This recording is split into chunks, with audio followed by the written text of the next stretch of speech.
Hello दोस्तों, नमस्कार। मैं भी एक आप सभी का बहुत बहुत स्वागत करता हूं एक और नए क्लास में। तो साथियों, आज की इस क्लास में एसएससी सीएचएसएल एग्जाम 2025 के लिए 12 नवंबर का जीके का रियल क्वेश्चन पेपर को डिस्कस करेंगे। टोटल 51 क्वेश्चन को डिस्कस करेंगे और आप सभी का सही करने का टारगेट 51 क्वेश्चन में से 51 क्वेश्चन रहने वाले हैं। तो आप सभी से प्लीज एक ही रिक्वेस्ट करेंगे कि अपने शिफ्ट से पहले इन 51 क्वेश्चन को अपने मनो मस्तिष्क में जरूर बैठा लीजिए, क्योंकि सेम टू सेम आपको डिट्टो ऐसा ही सवाल आपकी शिफ्ट में मिलेगा। एक भी क्वेश्चन बाहर नहीं जाने वाले हैं। यदि आप पेपर से पहले इन सभी प्रश्नों को तैयार कर लेते हैं तो समझिए आपको 51 क्वेश्चन में से जो सीएचएसएल के पेपर में जीके में 25 क्वेश्चन आएंगे, लगभग 20 क्वेश्चन आपको सेम टू सेम ऐसा मिल जाएगा जो आज की इस क्लास में हम लोग डिस्कस करने जा रहे हैं। पिछले जो आपके 6-7 साल से लगातार सीएचएसएल टीयर 1 का पेपर होते आ रहे हैं, तो समझिए वो पूरा पेपर का एनालिसिस आज की इस क्लास में होने वाला है। प्लस 2025 के एसएससी के नए पैटर्न पे सारे क्वेश्चन इस क्लास में ऐड कर दिया गया है। तो एक ही क्लास से आपको जीके का संपूर्ण तैयारी हो सकता है। जो भी इंपॉर्टेंट टॉपिक है प्लस उन टॉपिक से जितने भी महत्वपूर्ण क्वेश्चन है आज की इस क्लास में हम लोग डिस्कस करेंगे। 51 क्वेश्चन में से आपको हर एक टॉपिक से आपके पेपर में सवाल मिलेगा, ये तो कंफर्म होने वाला है। ओके मेरे दोस्त, तो चलिए बिना टाइम वेस्ट करते हुए पेपर से पहले इन सभी प्रश्नों को अपने मनो मस्तिष्क में बैठाते हैं और अपनी तैयारी बहुत ही मौजूद बनाते हैं कि जब भी हमें 25 क्वेश्चन मिले तो आसानी से हम 25 के 25 क्वेश्चन सही कर सके। ओके मेरे दोस्त, तो चलिए आज का पहला प्रश्न हल करते हैं। 2011 की जनगणना के अनुसार निम्नलिखित में से किस राज्य में भारत में बौद्ध आबादी का प्रतिशत सबसे अधिक है? बताइए। 2011 की जनगणना के अनुसार किस राज्य में भारत में बौद्ध आबादी का प्रतिशत सबसे अधिक है? तो दोस्त मेरे याद रखिएगा, सिक्किम राज्य में। तो पहले का बी ऑप्शन बिल्कुल राइट आंसर हो जाएंगे। नेक्स्ट अगला सवाल कॉल करिए, क्वेश्चन नंबर 2। चिट्टी बाबू निम्नलिखित में से किस संगीत वाद्य यंत्र के प्रसिद्ध वादक हैं? बताइए, चिट्टी बाबू किस संगीत वाद्य यंत्र के प्रसिद्ध वादक हैं? तो दोस्त मेरे याद रखिएगा, बीड़ा वाद्य यंत्र के प्रसिद्ध वादक हैं। ऑप्शन यहां से क्या हो जाएगा? बिल्कुल राइट आंसर हो जाएंगे। अगला सवाल कॉल करिए, क्वेश्चन नंबर 3। राष्ट्रकूट राजा दंतीदुर्ग द्वारा परास्त अंतिम चालुक्य शासक कौन था? बताइए। राष्ट्रकूट राजा दंतीदुर्ग द्वारा परास्त अंतिम चालुक्य शासक कौन था? तो दोस्त मेरे याद रखिए, कीर्तिवर्मन द्वितीय था। डी ऑप्शन बिल्कुल राइट आंसर हो जाएंगे। अगला सवाल कॉल करिए, क्वेश्चन नंबर 4। 2022 में छऊ नर्तक शिवा प्रसाद दास को निम्नलिखित में से किस पुरस्कार से सम्मानित किया गया था? बताइए। 2022 में छऊ नर्तक शिवा प्रसाद दास को किस पुरस्कार से सम्मानित किया गया? तो दोस्त मेरे याद रखिएगा, संगीत नाटक अकादमी अमृत पुरस्कार से सम्मानित किया गया था। बी ऑप्शन बिल्कुल राइट आंसर हो जाएंगे। अगला सवाल कॉल करिए, क्वेश्चन नंबर 5। दिन के किस समय पानी में घुलित ऑक्सीजन की मात्रा सबसे कम हो जाती है? बताइए। दिन के किस समय पानी में घुलित ऑक्सीजन की मात्रा सबसे कम हो जाती है? तो दोस्त मेरे याद रखिएगा, भोर में। ऑप्शन सी यहां से बिल्कुल राइट आंसर हो जाएंगे। अगला सवाल कॉल करिए, क्वेश्चन नंबर 6। स्वतंत्रता आंदोलन की ग्रैंड ओल्ड लेडी के रूप में किसे प्रसिद्ध रूप से जाना जाता है? बताइए। स्वतंत्रता आंदोलन की ग्रैंड ओल्ड लेडी के रूप में किसे प्रसिद्ध रूप से जाना जाता है? तो सर जी, अरोड़ा आसफ अली को जाना जाता है। बी ऑप्शन यहां से बिल्कुल परफेक्ट आंसर हो जाएंगे। चलिए अगला सवाल कॉल करिए, क्वेश्चन नंबर 7। तमिल समुदाय द्वारा प्रत्येक वर्ष जनवरी में निम्नलिखित में से कौन सा फसल और सांस्कृतिक त्यौहार मनाया जाता है? बताइए। तमिल समुदाय द्वारा प्रत्येक वर्ष जनवरी में कौन सा फसल और सांस्कृतिक त्यौहार मनाया जाता है? तो दोस्त मेरे याद रखिएगा, पोंगल त्यौहार मनाया जाता है। ऑप्शन सी बिल्कुल परफेक्ट आंसर हो जाएंगे। अगला सवाल कॉल करिए, क्वेश्चन नंबर 8। -273.15 डिग्री सेल्सियस तापमान ये क्या कहलाता है? बताइए। -273.15 डिग्री सेल्सियस तापमान क्या कहलाता है? तो सर जी, परम शून्य तापमान कहलाता है। बी ऑप्शन बिल्कुल राइट आंसर हो जाएंगे। चलिए अगला सवाल कॉल करिए, क्वेश्चन नंबर 9। भारत में आजादी के दौर में निम्नलिखित में से कौन सी सूक्ष्म वित्त इकाइयां स्थापित की गई? बताइए। भारत में आजादी के दौर में कौन सी सूक्ष्म वित्त इकाइयां स्थापित की गई? तो याद रखिएगा, ग्रामीण सहकारिता स्थापित की गई थी। ऑप्शन यहां से राइट आंसर हो जाएंगे। अगला सवाल की बात करें, क्वेश्चन नंबर 10 का क्या राइट आंसर होगा? निम्नलिखित में से कौन सी नदी घाटी भारत में कोयला भंडारों के लिए नहीं जानी जाती है? बताइए, कौन सी नदी घाटी भारत के कोयला भंडारों यानी कोल डिपॉजिट के लिए नहीं जानी जाती है? तो सर जी सतलुज नदी, डी ऑप्शन बिल्कुल परफेक्ट आंसर हो जाएंगे। अगला सवाल कॉल करिए, क्वेश्चन नंबर 11, निम्नलिखित में से कौन उड़ीसा के या की नृत्य गुरु है जिन्हें उड़ीसी नृत्य शैली को पुनर्जीवित करने का श्रेय दिया जाता है? बताइए, कौन उड़ीसा के नृत्य गुरु हैं जिन्हें उड़ीसी नृत्य शैली को पुनर्जीवित करने का श्रेय दिया जाता है? तो उनका नाम क्या है? केलुचरण महापात्र है। ऑप्शन सी बिल्कुल राइट आंसर हो जाएंगे। अगला सवाल कॉल करिए, क्वेश्चन नंबर 12, वर्ष 2021 में प्रकाशित उपन्यास life and death of Sambhaji के लेखक कौन है? बताइए, वर्ष 2021 में प्रकाशित उपन्यास life and death of Sambhaji के लेखक कौन है? तो सर जी मेधा देशमुख भास्करन है। बी ऑप्शन बिल्कुल परफेक्ट आंसर हो जाएंगे। अगला सवाल कॉल करिए, क्वेश्चन नंबर 13, भारतीय संविधान के अनुच्छेद 163 के अनुसार मंत्रियों द्वारा किसको दी गई किसी भी सलाह की किसी भी अदालत में पूछताछ नहीं की जाएगी? बताइए, भारतीय संविधान के अनुच्छेद 163 के अनुसार मंत्रियों द्वारा किसको दी गई किसी भी सलाह की किसी भी अदालत में पूछताछ नहीं की जाएगी? तो याद रखिएगा राज्यपाल को दी गई। तो यहां से बी ऑप्शन क्या हो जाएगा? बिल्कुल परफेक्ट आंसर हो जाएंगे। अगला सवाल कॉल करिए, क्वेश्चन नंबर 14, भारत में पहली सीनियर महिला राष्ट्रीय फुटबॉल चैंपियनशिप किस वर्ष आयोजित की गई थी? बताइए दोस्त मेरे, भारत में पहली सीनियर महिला राष्ट्रीय फुटबॉल चैंपियनशिप किस वर्ष आयोजित की गई थी? तो सर जी 1992 में। ऑप्शन यहां से बिल्कुल राइट आंसर हो जाएंगे। अगला सवाल कॉल करिए दोस्त, क्वेश्चन नंबर 15, 1836 में भारत के गवर्नर जनरल कौन बने? तो सर जी 1836 में ऑकलैंड के अर्ल भारत के गवर्नर जनरल बने। डी ऑप्शन बिल्कुल राइट आंसर हो जाएंगे। ओके, अगला सवाल कॉल करिए, क्वेश्चन नंबर 16, राजस्थान में प्रसिद्ध महलों यानी पैलेस और उनके स्थानों के सही संयोजन का चयन करिए। बताइए मेरे दोस्त इस सवाल का राइट आंसर, राजस्थान में प्रसिद्ध महल और उनके स्थानों के सही संयोजन का चयन करना है। तो लालगढ़ पैलेस बीकानेर में स्थित है, बिल्कुल यही ठीक है। तो क्या हो जाएगा? ऑप्शन में बिल्कुल राइट आंसर हो जाएंगे। अगला सवाल कॉल करिए, क्वेश्चन नंबर 17, राज्य के नीति निर्देशक सिद्धांत निम्नलिखित में से किससे प्रभावित है यानी किस देश के संविधान से प्रभावित है? राज्य के नीति निर्देशक सिद्धांत, तो सर जी यह प्रभावित है गांधीवादी विचारधारा से। तो डी ऑप्शन यहां से बिल्कुल परफेक्ट आंसर हो जाएंगे, गांधीवादी विचारधारा बिल्कुल राइट आंसर हो जाएंगे। अगला सवाल कॉल करिए, क्वेश्चन नंबर 18, वर्ष 1845 में भारत में पहली सफल कपड़ा मिल निम्नलिखित में से किस शहर में स्थापित की गई थी? बताइए, वर्ष 1845 में भारत में पहली सफल कपड़ा मिल किस शहर में स्थापित की गई थी? तो सर जी बॉम्बे शहर में। ऑप्शन यहां से बिल्कुल राइट आंसर हो जाएंगे। तो साथ ही यदि आप चैनल पर नए तो जरूर सब्सक्राइब कर लीजिए। ओके, देखिए क्वेश्चन नंबर 19, प्रारंभिक वैदिक अर्थव्यवस्था मुख्य रूप से यह किस गतिविधि पर आधारित थी? बताइए, प्रारंभिक वैदिक अर्थव्यवस्था मुख्य रूप से यह किस गतिविधि पर आधारित थी? तो सर जी चारागाह गतिविधि पर आधारित थी। बी ऑप्शन चारागाह बिल्कुल परफेक्ट आंसर हो जाएंगे। नेक्स्ट अगला सवाल कॉल करिए, क्वेश्चन नंबर 20, स्थलीय पारिस्थितिकी तंत्र में हरित पादपों द्वारा अवशोषित सूर्य के प्रकाश ऊर्जा का प्रतिशत लगभग कितना होता है? बताइए, स्थलीय पारिस्थितिकी तंत्र में हरित पादपों द्वारा अवशोषित सूर्य के प्रकाश ऊर्जा का प्रतिशत लगभग कितना होता है? तो याद रखिएगा लगभग आपका 1% होता है। बी ऑप्शन बिल्कुल राइट आंसर हो जाएंगे। अगला सवाल कॉल करिए, क्वेश्चन नंबर 21, किस महान भारतीय शास्त्रीय नर्तक या नर्तकी ने देवदास और दिल तो पागल है फिल्मों में माधुरी दीक्षित के लिए गानों का नृत्य प्रदर्शन किया था? ये भाई मोस्ट इंपॉर्टेंट सवाल है, याद रखिए CHSL के हर शिफ्ट में एक सवाल आपको फिल्म के या तो गाना का नाम पूछ देगा, गाना का नाम दे देगा और पूछ देगा ये किस फिल्म का गाना है और वह किसने गाया है, इस फिल्म का एक्टर कौन है। CHSL के Tier 1 के पेपर में जरूर 1 से 2 सवाल पूछा जाता है। जैसे इसमें सवाल पूछ दिया ना, किस महान भारतीय शास्त्रीय नर्तक है जिन्होंने देवदास और दिल तो पागल जैसे फिल्मों में माधुरी दीक्षित के लिए गानों का नृत्य प्रदर्शन किया था? तो किसने किया था? तो दोस्त मेरे याद रखिए बिरजू महाराज ने किया था। डी ऑप्शन बिल्कुल राइट आंसर हो जाएंगे। अगला सवाल कॉल करिए क्वेश्चन नंबर 22।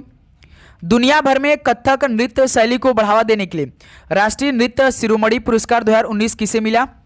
दुनिया भर में कथक नृत्य शैली को बढ़ावा देने के लिए राष्ट्रीय नृत्य शिरोमणि पुरस्कार 2019 किसे दिया गया? तो सर जी अनिंदिता नियोगी अनाम को दिया गया था। ऑप्शन सी यहां से बिल्कुल राइट आंसर हो जाएंगे। अगला सवाल कॉल करिए क्वेश्चन नंबर 23। निम्नलिखित में से कौन सा संचारी रोग बैक्टीरिया के कारण होता है? बताइए कौन सा संचारी रोग बैक्टीरिया के कारण होता है? तो दोस्त मेरे याद रखिएगा हैजा होता है। ऑप्शन सी यहां से बिल्कुल राइट आंसर हो जाएंगे। चलिए अगला सवाल कॉल करिए क्वेश्चन नंबर 24। वर्ष 1506 में मध्य प्रदेश के ग्वालियर में किस प्रसिद्ध मध्यकालीन गायक का जन्म हुआ था? बताइए 1506 में मध्य प्रदेश के ग्वालियर में किस प्रसिद्ध मध्यकालीन गायक का जन्म हुआ था? तो सर जी तानसेन जी का जन्म हुआ था। ऑप्शन सी यहां से राइट आंसर हो जाएंगे। अगला सवाल कॉल करिए क्वेश्चन नंबर 25 को। निम्नलिखित में से कौन सा लौह एवं इस्पात संयंत्र उड़ीसा में स्थित है? बताइए विशाखापट्टनम, ये तो सर जी आंध्र प्रदेश में स्थित है, आप सभी को मालूम होगा। विजयनगर, ये तो कर्नाटक में स्थित है। बोकारो, ये तो सभी को मालूम होगा झारखंड में स्थित है ना दोस्त। तो राउरकेला बचा, तो यही क्या हो जाएगा भाई, उड़ीसा में स्थित हो जाएगा। तो डी ऑप्शन यहां से परफेक्ट आंसर हो जाएंगे। अगला सवाल कॉल करिए क्वेश्चन नंबर 26। अत्यधिक कुशल कांस्य मूर्तियों के लिए निर्माण का संबंध किस भारतीय राजवंश से है? अत्यधिक कुशल कांस्य मूर्तियों के निर्माण का संबंध किस भारतीय राजवंश से है? तो दोस्त मेरे याद रखिएगा चोल राजवंश से है। डी ऑप्शन बिल्कुल राइट आंसर हो जाएंगे। अगला सवाल कॉल करिए क्वेश्चन नंबर 27। पानी में निलंबित ठोस पदार्थ पानी के धुंधलापन को बढ़ा सकते हैं। निम्नलिखित में से कौन सा पानी के धुंधलापन की माप को दर्शाता है? बताइए पानी में निलंबित ठोस पदार्थ पानी के धुंधलापन को बढ़ा सकते हैं, तो कौन सा पानी के धुंधलापन की माप को दर्शाता है? तो याद रखिएगा मटमैलापन दर्शाता है। बी ऑप्शन यहां से राइट आंसर हो जाएंगे। अगला सवाल कॉल करिए क्वेश्चन नंबर 28। अंतर्राष्ट्रीय अहिंसा दिवस किस तारीख को मनाया जाता है? बताइए अंतर्राष्ट्रीय अहिंसा दिवस किस महीने मनाया जाता है और किस तारीख को? तो सर जी अक्टूबर में, वो भी 2 अक्टूबर को, गांधी जयंती के दिन। डी ऑप्शन बिल्कुल परफेक्ट आंसर हो जाएंगे। अगला सवाल कॉल करिए क्वेश्चन नंबर 29। हाकिम मिर्जा के बाद अकबर ने काबुल पर कब्जा कर लिया और राजा मान सिंह को इसे जागीर के रूप में दे दिया। यानी हाकिम मिर्जा के मृत्यु के बाद भाई, मृत्यु के बाद अकबर ने काबुल पर कब्जा कर लिया और राजा मान सिंह को इसे जागीर के रूप में दे दिया। ओके, ऑप्शन ए इस सवाल का बिल्कुल परफेक्ट आंसर हो जाएंगे। अगला सवाल कॉल करिए क्वेश्चन नंबर 30। भारत के किस मंत्रालय ने प्रधानमंत्री रोजगार प्रोत्साहन योजना PMRPY शुरू की? बताइए भारत के किस मंत्रालय ने प्रधानमंत्री रोजगार प्रोत्साहन योजना शुरू की? तो दोस्त मेरे याद रखिए श्रम एवं रोजगार मंत्रालय ने। डी ऑप्शन यहां से बिल्कुल राइट आंसर हो जाएंगे। अगला सवाल कॉल करिए दोस्त क्वेश्चन नंबर 31। 1917 में महात्मा गांधी ने ब्रिटिश भारत के निम्न में से किस जिले में यूरोपीय लोगों द्वारा जबरन नील की खेती कराने के खिलाफ भारत में अपना पहला सत्याग्रह शुरू किया था? तो आप सभी को मालूम है कि जो महात्मा गांधी जी का पहला सत्याग्रह था वो 1917 में था, जो कि चंपारण में था, है ना मेरे दोस्त। तो सी ऑप्शन इस सवाल का बिल्कुल परफेक्ट आंसर हो जाएंगे। नेक्स्ट अगला सवाल कॉल करिए क्वेश्चन नंबर 32। शारदा नदी नेपाल हिमालय के किस ग्लेशियर से निकलती है? शारदा नदी नेपाल हिमालय के किस ग्लेशियर से निकलती है? तो दोस्त मेरे याद रखिएगा मिलम ग्लेशियर से निकलती है। ऑप्शन यहां से राइट आंसर हो जाएंगे। अगला सवाल कॉल करिए क्वेश्चन नंबर 33। किस अंग्रेजी उपन्यास के लिए रस्किन बॉन्ड ने 1992 में साहित्य अकादमी पुरस्कार से सम्मानित किया गया था? तो भाई किस अंग्रेजी उपन्यास के लिए रस्किन बॉन्ड को 1992 में साहित्य अकादमी पुरस्कार से सम्मानित किया गया? तो sir ji our trees still grow in Dehra के लिए किया गया था भाई। डी ऑप्शन यहां से बिल्कुल राइट आंसर हो जाएंगे। अगला सवाल कॉल करिए क्वेश्चन नंबर 34। भारत में किस खेल आयोजन में राजा भालिंदर ट्रॉफी प्रदान किया जाता है? बताइए भारत में किस खेल आयोजन में राजा भालिंदर ट्रॉफी प्रदान की जाती है? तो किस खेल में? तो नेशनल गेम्स ऑफ इंडिया में। डी ऑप्शन बिल्कुल राइट आंसर हो जाएंगे। अगला सवाल कॉल करिए क्वेश्चन नंबर 35। निम्नलिखित में से कौन सा युद्ध वर्ष 1761 में हुआ था? बताइए। पानीपत का दूसरा युद्ध पहले हम देखेंगे। पानीपत का दूसरा युद्ध तो सर जी 1556 में हुआ था। पहला तो युद्ध 1526 में हुआ था और तीसरा कब हुआ था? 1761 में। देखिए हमसे 1761 का ही पूछा है, यानी पानीपत का तीसरा युद्ध भाई 1761 में हुआ था। वांडीवास का युद्ध कब हुआ था? सर जी 1760 में हुआ था। और बक्सर का युद्ध कब हुआ था? 1764 में हुआ था। ओके मेरे दोस्त, तो याद रखिएगा। तो इस सवाल का डी ऑप्शन बिल्कुल परफेक्ट आंसर हो जाएंगे। अगला सवाल कॉल करिए, क्वेश्चन नंबर 36। किस वर्ष में सर्वोच्च न्यायालय के न्यायाधीश को हटाने के लिए पहले प्रस्ताव पर संसद के सदस्यों द्वारा हस्ताक्षर किए गए थे? तो किस वर्ष में सर्वोच्च न्यायालय के न्यायाधीश को हटाने के लिए पहले प्रस्ताव पर संसद के सदस्यों द्वारा हस्ताक्षर किए गए थे? तो दोस्त मेरे याद रखिए 1991 में। बी ऑप्शन बिल्कुल राइट आंसर हो जाएंगे। अगला सवाल कॉल करिए, क्वेश्चन नंबर 37। कुषाण वंश में वेमा कडफिसेस का उत्तराधिकारी कौन था? कुषाण वंश में वेमा कडफिसेस का उत्तराधिकारी कौन था? तो दोस्त मेरे याद रखिएगा कनिष्क था। बी ऑप्शन बिल्कुल राइट आंसर हो जाएंगे। अगला सवाल कॉल करिए दोस्त, क्वेश्चन नंबर 38। बांग्लादेश के किस क्षेत्र में देश के विभिन्न स्वदेशी जातीय समूहों के बीच चकमा लोग मुख्य रूप से रहते हैं? बताइए। बांग्लादेश के किस क्षेत्र में देश के विभिन्न स्वदेशी जातीय समूह के बीच चकमा लोग मुख्य रूप से रहते हैं? चकमा देते हैं काफी। तो सर जी चिटगांव पहाड़ी क्षेत्र में। ऑप्शन यहाँ से बिल्कुल राइट आंसर हो जाएंगे। ओके चलिए भाई, अपने शिफ्ट से पहले सभी से रिक्वेस्ट कर रहे हैं जरूर तैयार करिए इन सभी प्रश्नों को। तिब्बत में किस नदी को लांगचेन खंबाब के नाम से जाना जाता है? बताइए। तिब्बत में किस नदी को लांगचेन खंबाब के नाम से जाना जाता है? तो याद रखिएगा सतलुज नदी को। बी ऑप्शन यहां से बिल्कुल राइट आंसर हो जाएंगे। अगला सवाल कॉल करिए दोस्त, क्वेश्चन नंबर 40। पुरुष विश्व कप क्रिकेट 2019 में सबसे अधिक रन बनाने वाला खिलाड़ी कौन था? भाई आपसे कहीं से सवाल पूछ सकता है CHSL। ओके तो बताइए 2019 में सबसे अधिक रन बनाने वाला खिलाड़ी कौन था पुरुष विश्व कप क्रिकेट वाले में? तो दोस्त मेरे याद रखिएगा रोहित शर्मा जी ने सबसे अधिक रन बनाए थे। डी ऑप्शन बिल्कुल परफेक्ट आंसर हो जाएंगे। ओके चलिए क्वेश्चन नंबर 41 कॉल करिए। 2019 वाला वर्ल्ड कप कहाँ हुआ था? भाई इंग्लैंड देश में हुआ था, आपको मालूम होगा। तो इंग्लैंड विजेता भी हुआ था।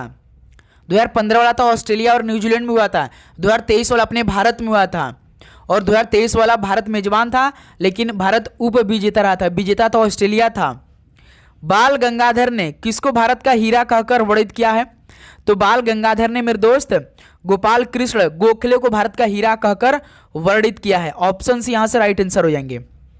अगला सवाल कॉल करिए, क्वेश्चन नंबर 42। 1527 ईस्वी में खानवा के युद्ध में बाबर ने निम्नलिखित में से किसे हराया था? बताइए। 1527 CE में खानवा के युद्ध में बाबर ने किसे हराया था? तो सर जी राणा सांगा को। ऑप्शन यहां से बिल्कुल राइट आंसर हो जाएंगे। अगला सवाल कॉल करिए दोस्त, क्वेश्चन नंबर 43। 2016 में उदित नारायण को निम्नलिखित में से किस क्षेत्र में पद्म भूषण से सम्मानित किया गया था? 2016 में उदित नारायण को किस क्षेत्र में पद्म भूषण से सम्मानित किया गया? तो कला में, पार्श्व ज्ञान के लिए। ऑप्शन सी बिल्कुल राइट आंसर हो जाएंगे। अगला सवाल कॉल करिए, क्वेश्चन नंबर 44। संविधान का कौन सा अनुच्छेद मंत्रिपरिषद को राज्यपाल की सहायता करने और सलाह देने का निर्देश देता है? तो संविधान का कौन सा अनुच्छेद मंत्रिपरिषद को राज्यपाल की सहायता करने और सलाह देने का निर्देश देता है? तो सर जी अनुच्छेद 163। डी ऑप्शन बिल्कुल परफेक्ट आंसर हो जाएंगे। अगला सवाल कॉल करिए, क्वेश्चन नंबर 45। के कल्याण सुंदरम पिल्लई को निम्नलिखित में से किस नृत्य शैली में उनके योगदान के लिए 1999 में संगीत नाटक अकादमी पुरस्कार से सम्मानित किया गया था? बताइए। के कल्याण सुंदरम पिल्लई को किस नृत्य शैली में उनके योगदान के लिए 1999 में संगीत नाटक अकादमी पुरस्कार से सम्मानित किया गया? तो सर जी भरतनाट्यम में।